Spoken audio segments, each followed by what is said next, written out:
해볼까요? 감기 조심하세요. 건강 조심하세요. 여러분 요즘 감기가 무섭죠? 주위에 감기 걸린 분들 보면 고생하는 거 보니까요, 막 불쌍하기까지 해요.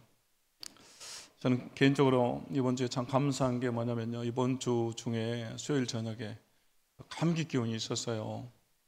그럼 그런 때 있잖아요. 감기 걸릴 것 같다. 막 그 느낌이 있잖아요. 목도 좀 아파오고 열도 좀 있는 것 같고 또 막 기침도 나올 것 같고 막 그럴 때 있잖아요. 그러면 이제 감기 걸리겠다 막 이렇게 느낌이 올 때가 있어요.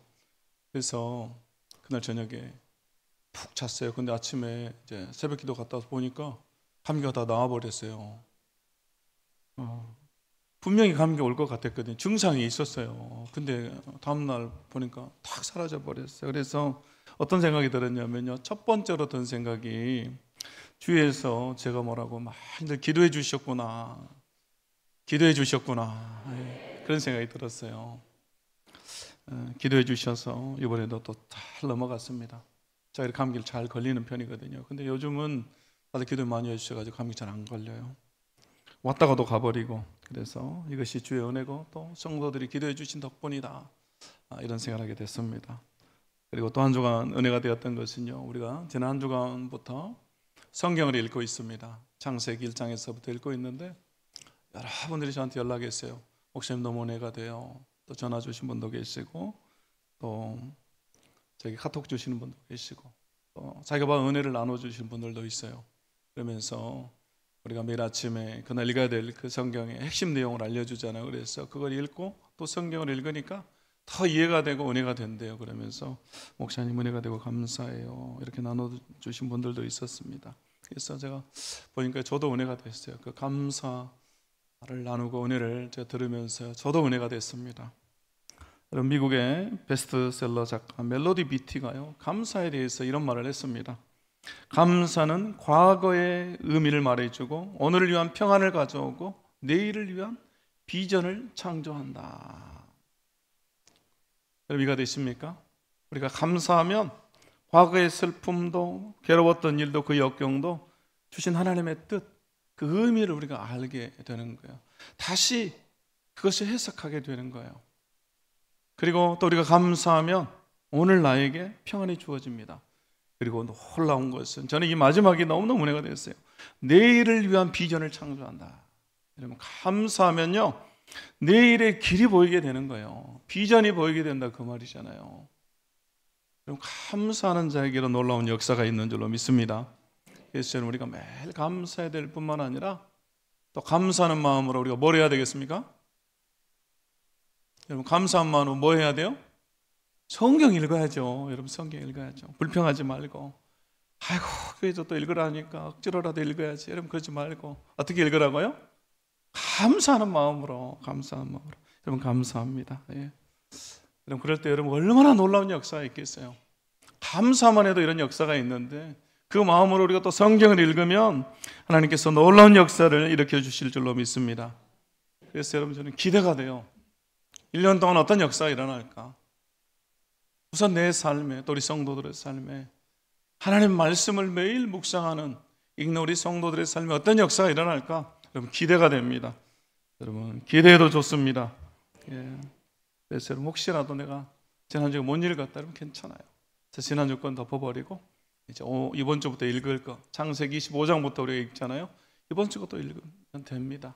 그래서 어떻게 읽나, 앞에 거 밀린 거 어떻게 하지, 여러분 그냥 딱 접어두고 다시 시작하는 마음으로 우리가 성경을 읽을 수 있기를 바랍니다. 자, 우리 한 번 더 인사하겠습니다. 성경을 읽읍시다. 놀라운 일이 일어날 것입니다. 자, 우리가 이번 주부터 읽어야 될 내용은 25장에서 50장까지 내용이죠. 여러분, 하나님의 약속이 창세기 3장 15절에서 여자의 후손으로 오실 예수 그리스도, 이 메시아에 대한 약속이요, 아브라함의 후손을 통해서 이어지는 내용이죠. 그래서 아브라함이 죽고 25장에 아브라함이 죽는 이야기로 시작이 되죠. 그리고 이제 그의 아들 이삭에게로, 그리고 또 야곱의 이야기, 요셉의 이야기가 나오죠. 그리고 애굽으로 내려간 야곱의 그의 가족이 한 민족을 이루게 되는 내용입니다. 오늘 그래서 여러분 한 주간도 말씀을 통해서 주신 은혜를 많이 누리기를 주의 이름으로 소원합니다. 자, 오늘은 창세기 41장의 말씀을 통해서 우리가 믿는 하나님이 어떤 하나님이신지 또 우리가 어떤 존재인지를 함께 생각해 보기를 원합니다. 자, 첫 번째로 우리가 믿는 하나님은 우리를 세밀하게 인도하시는 분이다라는 것입니다. 하나님의 우리를 향한 인도, 하나님 우리를 어떻게 인도하시냐? 정말로 세밀하게 또 정확하게 인도하신다, 그 말이 있죠. 여러분, 이것이 우리가 믿어져야, 하나님의 그 인도하심이 여러분 믿어져야 예수 믿는 재미가 있어요. 하나님의 그 세밀하신 인도하심이 믿어져야 여러분 매 순간순간이 내가 누구를 만나든지 여러분 의미가 있는 것입니다. 하나님이 그냥 허투루 만나게 하지 않으세요. 다 의미가 있는 것이고 하나님의 인도하심이 있는 거예요. 여러분, 제 삶을 이렇게 놓고 보니까요, 하나님이 얼마나 세밀하게 인도하셨는지 말로 할 수가 없어요. 어떤 한 사람을 만나서 그 사람이 저에게 했던 그 말들, 했던 사람은요 무슨 말인지 잊어버렸어요. 근데 그 말이 제 삶을 인도해요. 하나님이 세밀하게 그 순간에 한 사람을 통해서 저에게 말씀하시는 거예요. 그럼 제가 말한 적이 있습니다. 제가 목포에서 신앙생활하다가 대학을 광주로 와서 이제 교회를 찾는데 예수교회 다녔던 자매가 저에게 그랬다고 그랬죠. 교회 찾는 저에게 우리 교회도 한번 와봐. 예수교회 한번 오라고 하더라고요. 그래서 그냥 한번 왔어요. 그리고 지금까지 다니고 있잖아요. 제가 몇 년째 다니고 있습니까? 자, 이번에 계산해 보니까 30년째.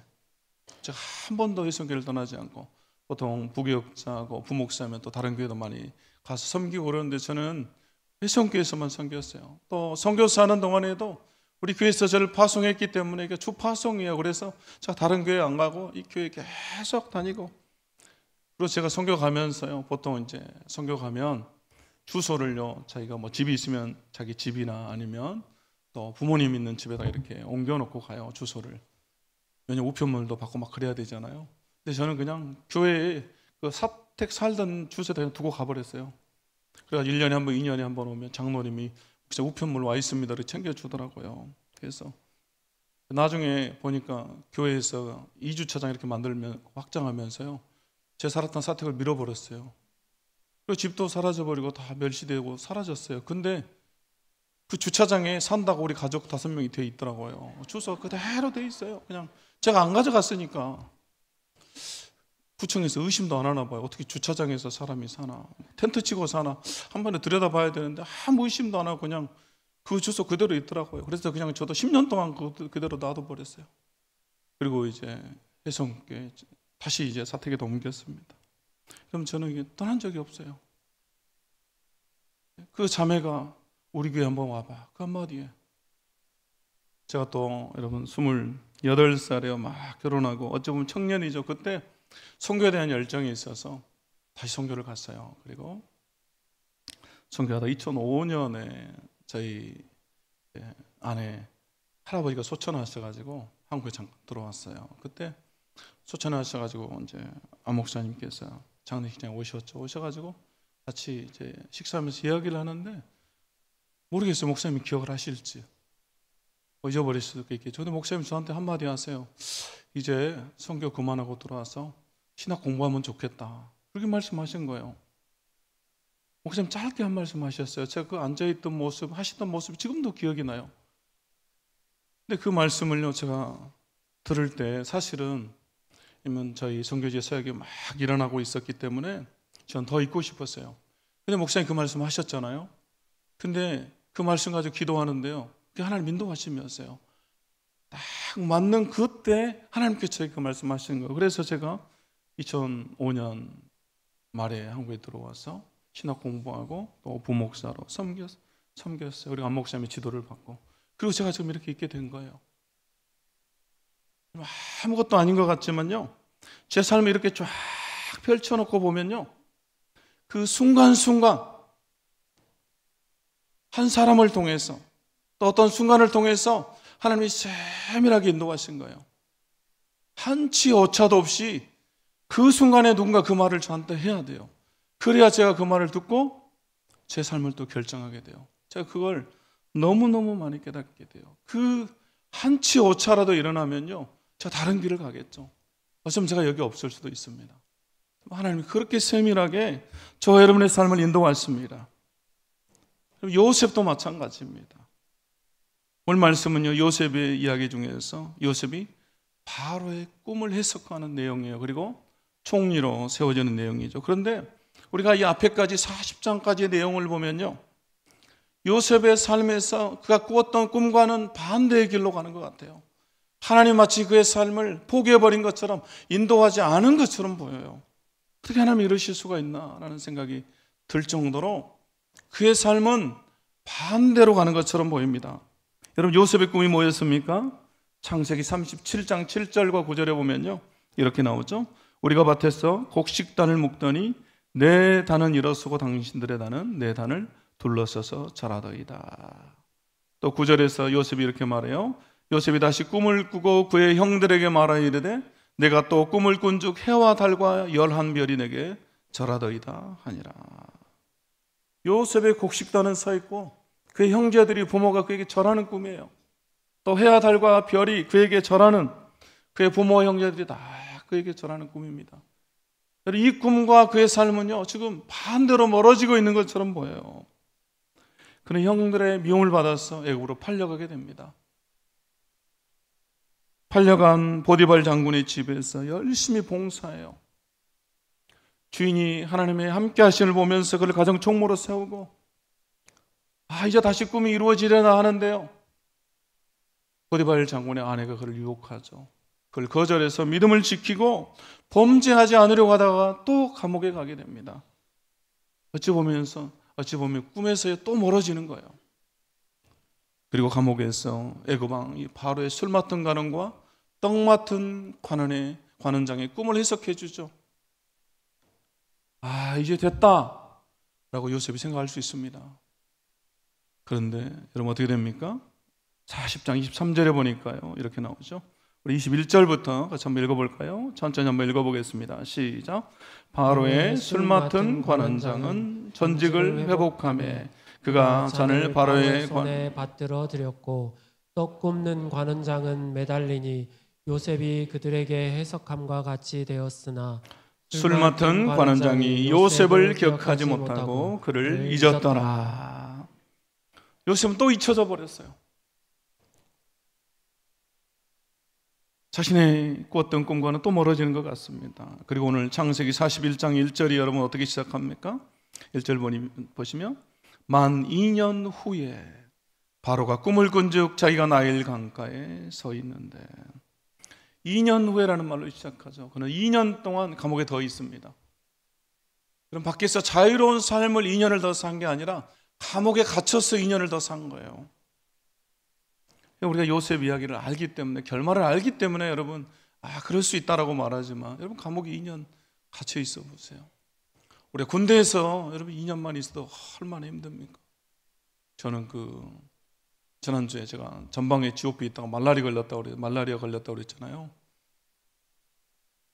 이렇게 제 전방에 GOP 있으면 외박 외출이 없어요. 휴가만 있거든요. 그래서 전 8개월 만에 처음 휴가를 나왔는데, 그 휴가 마치고 들어가는데요, 너무 힘들어가지고 막 탈영하고 싶더라고요. 그리고 그냥 도망쳐버릴까 막 이런 생각이 들고, 그때 너무 90년대 힘든 때니까요. 그래서 나중엔 들어가면서 막 펑펑 울었어요. 얼마나 울었는지, 들어가기 싫다 막 그래가지고. 그래도 간신히 제가 제대를 했습니다. 여러분, 간신히 말라리아도 걸리고 막 죽을 뻔하다가 간신히 제대했어요. 여러분, 2년이라고 하는 시간, 여러분 쉬운 시간이 아니에요. 요셉은요, 그의 억울한 사정, 이 술 맡은 관원장을 통해서 바로에게 전달돼서 은혜를 입기를 원했습니다. 그러나 하나님은 그가 생각하지 못한 방식으로 그의 삶에 역사하시죠. 그리고 그의 꿈을 이루어 주십니다. 바로 바로의 꿈을 통해서, 여러분, 만 2년 후에 바로가 꾸는 그 꿈을 통해서, 바로가 꿈을 꾸죠. 그러나 아무도 그 꿈을 해석하지 못해요. 여러분, 그때서야 이 술 맡은 관원장이 비로소 요셉을 기억합니다.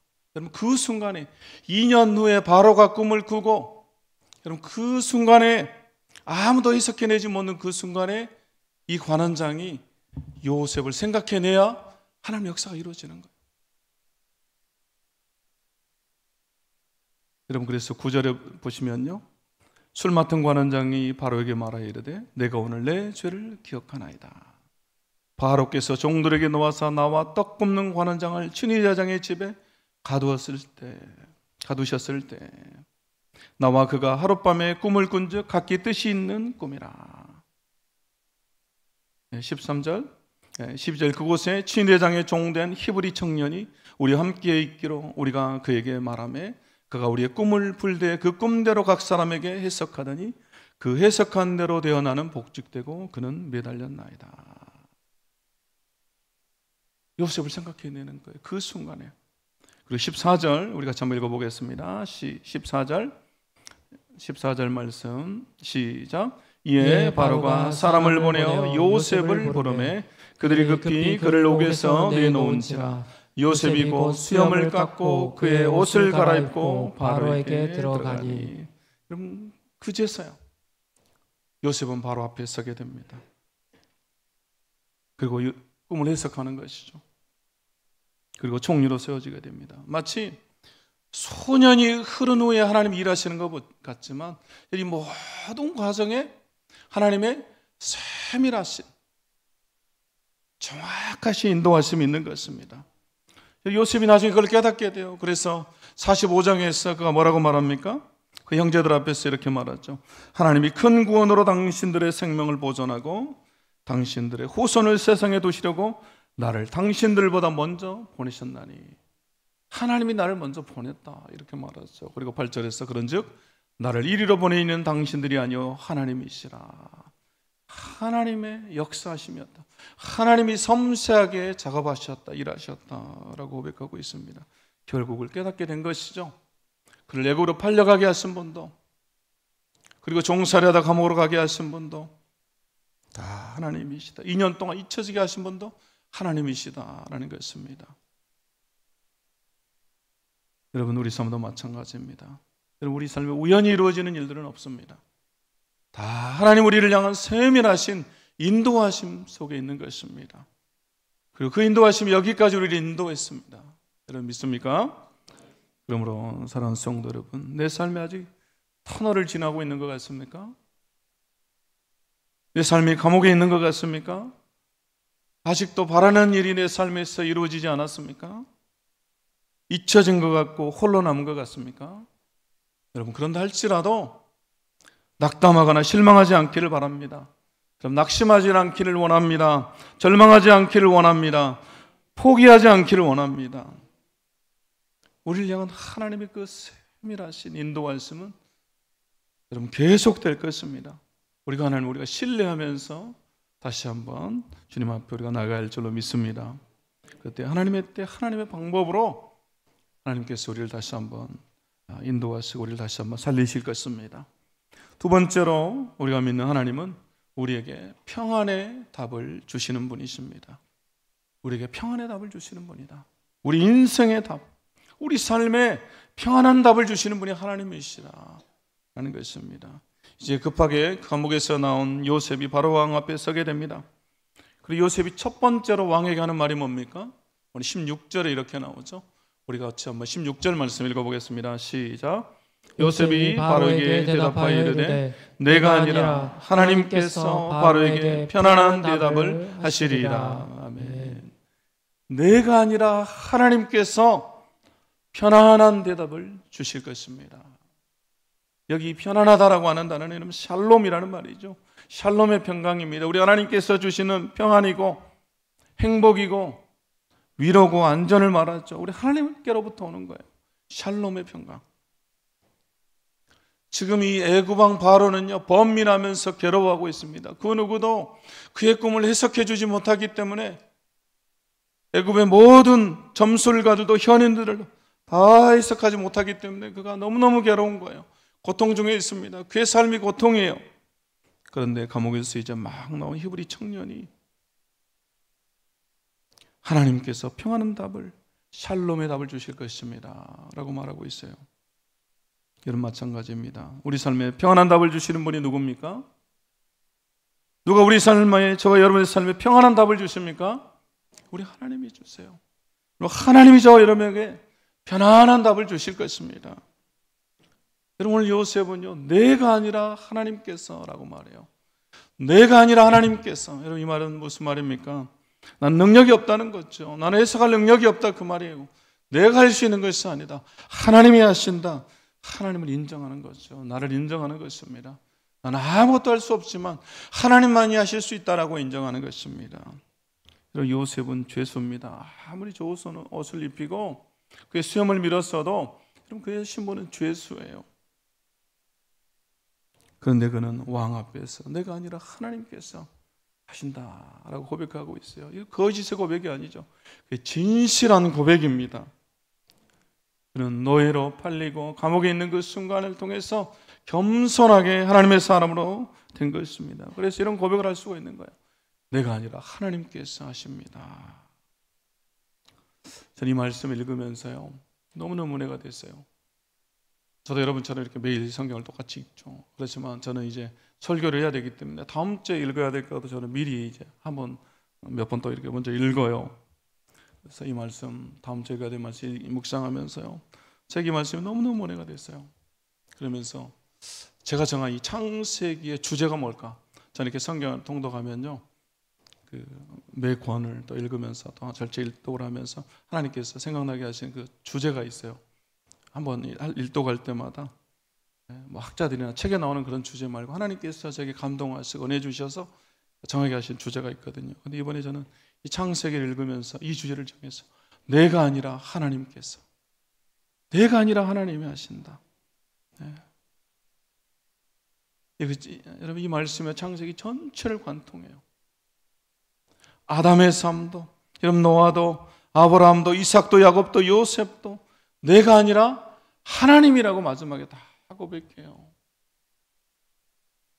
여러분, 내가 아니라 하나님이 내 삶의 주인이 있습니다. 내가 아니라 하나님이 내 삶의 창조주세요. 내가 아니라 하나님이 내 삶을 인도해 갔습니다.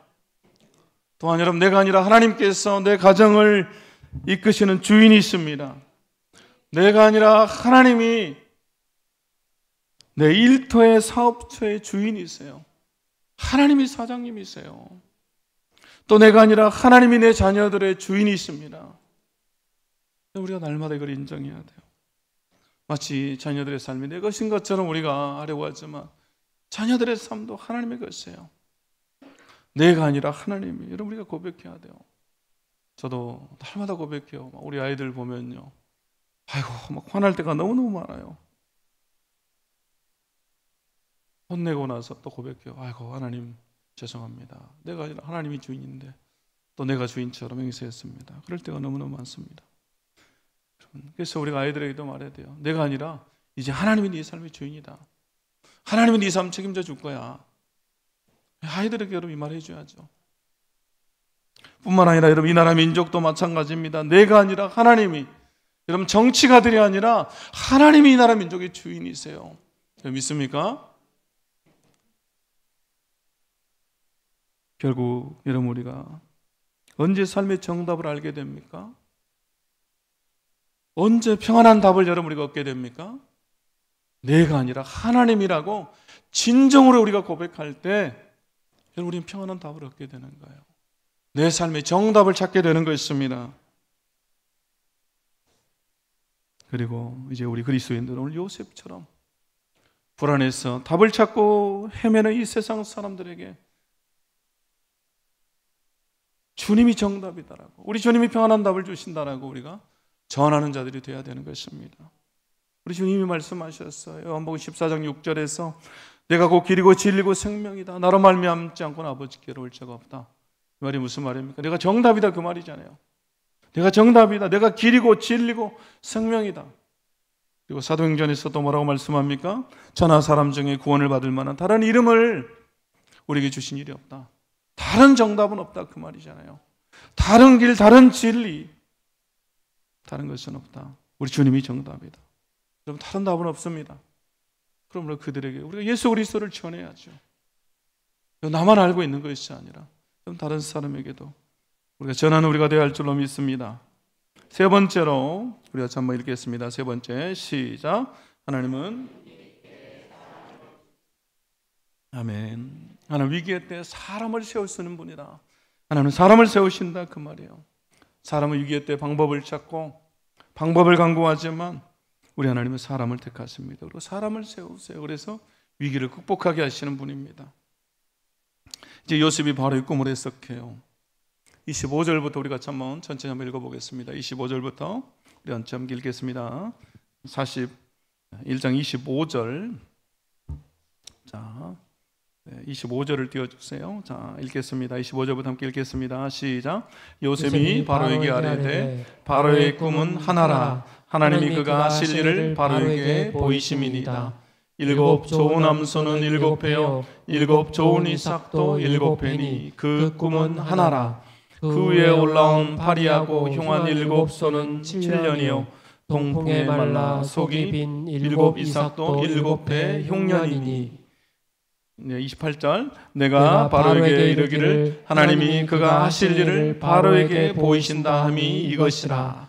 온 애굽 땅에 7배 큰 풍년이 있겠고 후에 7배 풍년이 들므로 애굽 땅에 있던 흉년을 다 잊어버리게 되고 이 땅이 그 기근으로 망하리니 후에 든 그 흉년이 너무 심함으로 이전 흉년을 이 땅에서 기억하지 못하게 되리이다. 아멘.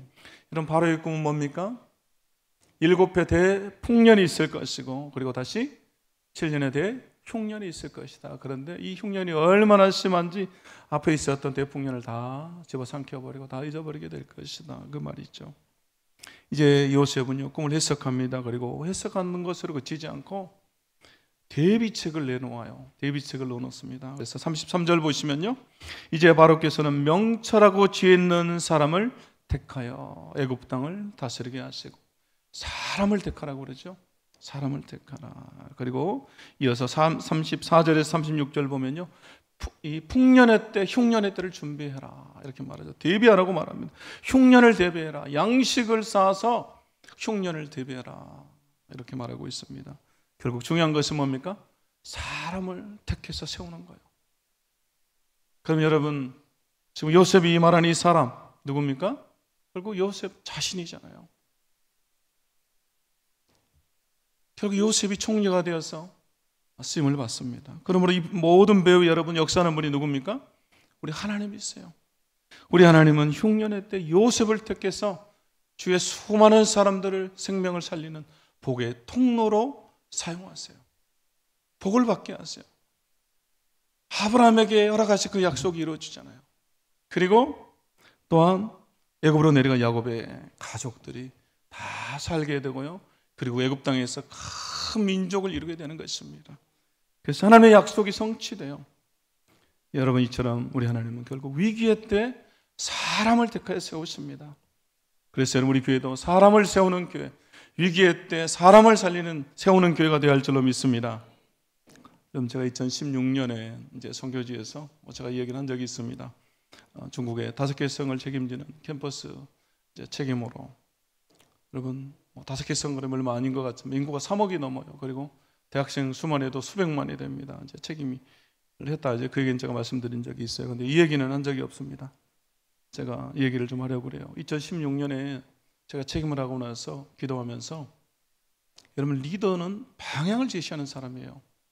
나아갈 길을, 방향을 제시해야 돼요. 그래서 어떻게 인도해야 될지, 사역자들이 100명이나 돼요.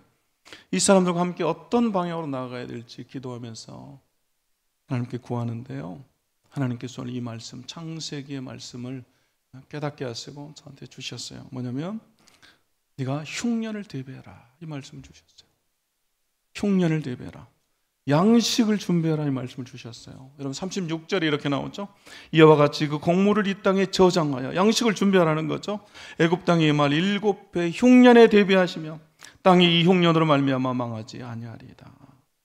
준비해야 망하지 않는다는 거예요.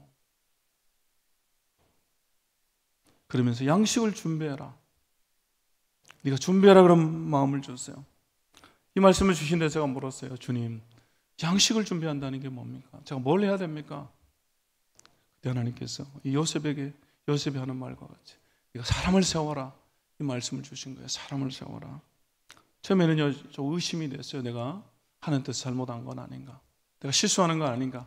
내가 잘못된 길로 인도하는 건 아닌가? 근데 하나님 너무나 강력하게 말씀하셔가지고요, 우리 간사들하고 또 사역자들하고 다 이 말씀을 나눴어요. 그래서 우리 사람을 세워야 된다. 리더를 세워야 된다. 간사를 세워야 된다. 그렇게 하고 열심히 사람을 세웠어요. 그리고 코로나가 돼서 저는 한국에 들어왔잖아요. 그리고 해성교회 담임 목사로서 그 친구를 잊어버렸어요. 그리고 제가 작년에 제가 5년 만에 다시 중국에 갔다 왔잖아요. 제가 그래서 그 얘기를 한 적이 있습니다. 처음에 선교사들이 절반이고 중국 사역자들이 절반이었어요. 100명 중에서. 근데 나중에 제가 가서 보니까 선교사들은 다 나가버리고 중국 사역자들, 현지 사역자들만 있는데 100명이 됐어요. 아이들까지 해서. 2배로 늘어난 거예요. 그 코로나 흉년의 때 다 살아남아서 오히려 더 부흥했어요. 제가 보니까 막 그 기간에 사역을 못하니까요. 더 열심히 연애하고 막 결혼해가지고 또 애도 낳고 뭐 그래가지고 또 졸업생들이 다시 사역자가 되고 그래서 2배가 되었어요. 제가 그거 보면 너무너무 놀랐어요. 하나님이 그래서 이들을 준비하라고 하셨구나. 제가 그걸 깨닫게 됐어요. 여러분 다른 지역들은요 다 망한 것처럼 되었어요. 사역을 할 수가 없을 정도로 주저앉아 버렸어요. 근데 제가 있었던 지역, 사역했던 데는 사람을 세웠기 때문에 사역이 그대로 남았고 더 번성하게 됐습니다. 결국 여러분 사람을 세워야 망하지 않는 것입니다. 흉년의 때 먹을 것이 있는 거예요. 여러분 한국 교회는 이제 흉년의 때를 맞이할 것입니다. 여러분 한국 교회는 이제 흉년의 때가 돼요. 여러분 한국 교회 흉년의 때가 오는 것이 너무너무 마음이 아파요. 하나님께서 저를 이곳에 보내시고 한국에 오게 하셔서 예수님께 담임 목사 오신 게 저는 이때를 위함이라고 저는 믿고 있어요. 제가 들어올 때도 하나님께서 그런 마음을 주셨고 이 흉년을 준비하는 이 과도기 때 하나님께서 나를 세우셨다라는 확신이 있어요. 제가 선교지에서도 그렇고 하나님께서 저를 써주셨던 모든 과정들이 그랬기 때문에 하나님께서 지금 이때를 위해서 하나님께서 나를 세우셨다라는 것들을 지금까지 준비해 오셨다라는 생각을 제가 갖고 있습니다. 근데 여러분 너무너무 힘들어요. 한국 교회 이 흉년의 때가 온다라는 거. 한국 교회가 지금 여러분 좌우로 나누어져서요. 여러분 앞이 보이지 않아요. 여러분 이 흉년의 때를 우리가 어떻게 준비할 것인가? 한국 교회가 살고 우리 교회가 살면 여러분 사람을 세우는 수밖에 없습니다. 여러분 우리 교회가 사는 길은 사람을 세우는 거예요. 그래서 여러분 우리가 말씀을 통해서 리더가를 세우는 교회. 말씀을 통해 리더를 세우는 교회. 리더 사람을 세우겠다 그 말이잖아요. 여러분 우리 교회가 사람을 세우는 교회가 되어야 할 줄로 믿습니다. 여러분 사람을 세우지 않으면 우리 교회도 망하게 될 것입니다. 결국 문을 닫게 될 거예요. 그래서 여러분 이제 오늘부터 우리가 읽은 말씀을 가지고 목장 모임을 하잖아요. 여러분 안 된다 하지 말고 여러분 한번 해보십시오. 그래서 여러분 모여야 목원들이 모여줘야 여러분 목자도 세워지죠. 그리고 목장 모임이 돼야 그 중에서 또 리더를 찾아내서 또 예비 목자도 세우고 그 목장이 또 부흥해서 여러분 번식할 거 아닙니까? 사람을 세우는 거예요. 여러분 모여야 사람이 세워지죠. 뿐만 아니라 여러분 우리 믿음의 대를 잇도록 우리 가정의 여러분 믿음이 나 대해서 여러분 끊어져 버리면 안 되잖아요. 그래서 여러분 내 대해서 믿음이 끝나면 안 되기 때문에 내 가정에서도 우리 자녀들에게 우리 손들에게 믿음이 이어지도록 이들도 세워야 됩니다. 또 한 가지 여러분 우리 교회가 다음 세대를 세우는 교회가 되어야 할 줄로 믿습니다. 여러분 우리가 다음 세대를 세워야 돼요. 그래서 여러분 제가 신년에 10년에 우리가 교회가 건물을 좀 세워보자라고 했던 것은 여러분 우리 아이들을 위해서 그런 거 아니겠습니까? 너무너무 오랫동안 우리가 이 건물을 쓰고 있기 때문에 겉은 멀쩡하지만 보이는 것은 멀쩡하지만 안은 다 상해가고 있기 때문에 건물을 세우고 그래서 여러분 또 교회 저는 그러고 싶어요. 얼마 되지 않는 빚 선임 목사님이 교회 건물들 많이 사셨어요. 그래서 얼마나 축복인지 몰라요. 그러나 그것 때문에 우리 빚이 조금 있어요. 그래서 그 빚도 다 갚아버리고 교회에 있는 재정들 정말 이 아이들을 위해서, 우리 다음 세대를 위해서 좀 마음껏 썼으면 좋겠다, 이런 생각이 있어요. 그렇게 해보고 안 되면 어쩔 수 없죠. 그러나 우리가 해보지도 않고 안 된다 그러면 안 되잖아요. 그래서 또 다음 주에 장학회 헌신 예배인데 우리 아이들에게 장학금도 정말 마음껏 좀 주고, 그래서 이 아이들이 제대로 설 수 있도록 했으면 좋겠다는 마음이 있습니다. 제가 중등부 담당할 때 10년도 더 된 이야기지만, 그때 중등부원에서 100명은 모였어요. 근데 지금은 영아부, 유치부, 유년부, 초등부, 중고등부에서 여러분 6개 부스를 해야 100명이 될까, 이 정도입니다. 얼마나 마음 아픈 이야기입니까? 근데 여러분 상황이 더 좋아진다는 보장은 별로 없는 것 같아요. 출산율이 다 낮아지잖아요. 그렇기 때문에 우리에게 더 희망이 없어요. 결국 우리가 어떻게든 주일학교 다음 세대들을 좀 지켜내야 됩니다. 그래서 우리가 이 아이들에게 또 투자를 해야 됩니다. 우리가 집에서도 아이들에게 더 많이 투자하잖아요. 아이들에게 돈을 다 쓰잖아요. 그런 것처럼 교회도 이 아이들 다음 세대를 살려야, 그런 교회가 돼야 여러분 희망이 있는 것입니다. 우리 예수님 이 땅에 오셔서 하신 일은요, 하나님 십자가를 지신 일이에요. 십자가를 통해서 인류 구속의 역사를 이루셨습니다. 그리고 또 한 가지 하신 일은 사람을 택해서, 제자를 택해서 세운 일이에요. 여러분 예수님이 하신 일 크게 나눠보면 두 가지 아닙니까? 하나는 십자가를 지신 거, 하나는 제자들을 택하여 세운 거. 그래서 그 제자를 통해서 이 복음이 계속되도록, 하나님의 나라가 더 확장되어 가도록 한 겁니다. 그리고 제자들이 세운 결국 교회잖아요. 지금 교회를 통해서 이 일이 이루어지는 것입니다. 그러므로 여러분 교회가 해야 되는 일도 역시 사람을 세우는 일입니다. 그러므로 우리 교회가 위기의 때에 흉년을 준비하는 마음으로 사람을 택하여 세우는 교회가 되어야 할 줄로 믿습니다. 이제 말씀 마치겠습니다. 여러분 세 가지로 말씀드렸습니다. 첫 번째, 하나님 우리를 세밀하게 인도하시는 분이다. 두 번째로, 하나님 우리에게 평안의 답을 주시는 분이다. 마지막 세 번째, 하나님은 위기의 때 사람을 부르시는 분이다. 하나님은 사람을 세우시는 분이다. 우리 이 말씀 기억하면서 이 시간 같이 한번